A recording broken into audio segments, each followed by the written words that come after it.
আসসালামু আলাইকুম সুপ্রিয় দর্শক, আশা করি সবাই ভালো আছেন। ছাগলের রোগ ও প্রতিকার বিষয়ের ধারাবাহিক আলোচনার আজকের ভিডিওতে আমরা আলোচনা করব ছাগলের বাদলা রোগ, এই রোগটি কেন হয় এবং এর প্রতিকার কিভাবে করা যায় সে বিষয়ে। প্রথমেই বলবো, এ রোগ এক ধরনের গ্রাম পজিটিভ ব্যাকটেরিয়া দ্বারা হয়ে থাকে, অর্থাৎ বাদলা রোগ হচ্ছে একটি ব্যাকটেরিয়াজনিত রোগ। বেশি প্রোটিনযুক্ত খাদ্য এ রোগের সংবেদনশীলতা বৃদ্ধি করে। তাছাড়া ছাগলের লেজ কাটা, খাসি করানো, পশম ছাটা ও প্রসবকালীন ইত্যাদি ক্ষতের মাধ্যমে এ রোগের জীবাণু দেহে প্রবেশ করতে পারে। অতএব যখন আমরা ছাগলের লেজ কাটবো বা খাসি করব অথবা পশম ছাটাই করব বা কোথাও যদি কোনো ক্ষতের সৃষ্টি হয়, সেখানে অবশ্যই জীবাণুনাশক ব্যবহার করে গবাদি পশুটির পর্যাপ্ত পরিচর্যা নিতে হবে। এবার আসবো বাদলা রোগের লক্ষণ।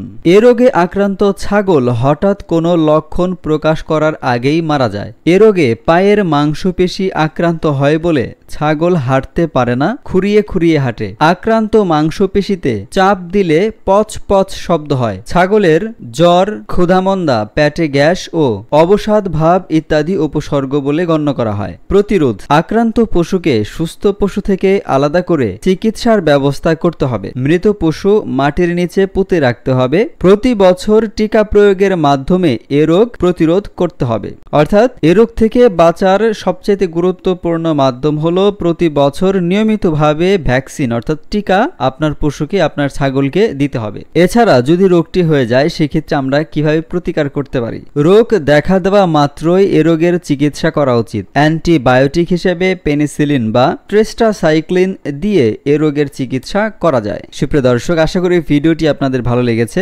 আমাদের পরবর্তী ভিডিওতে আমরা ফুট রট রোগ নিয়ে আলোচনা করব। পরবর্তী ভিডিও দেখার আমন্ত্রণ জানিয়ে আজকের মতো ভিডিও এখানেই শেষ করছি। সবাই ভালো থাকুন, সুস্থ থাকুন। আল্লাহ হাফেজ।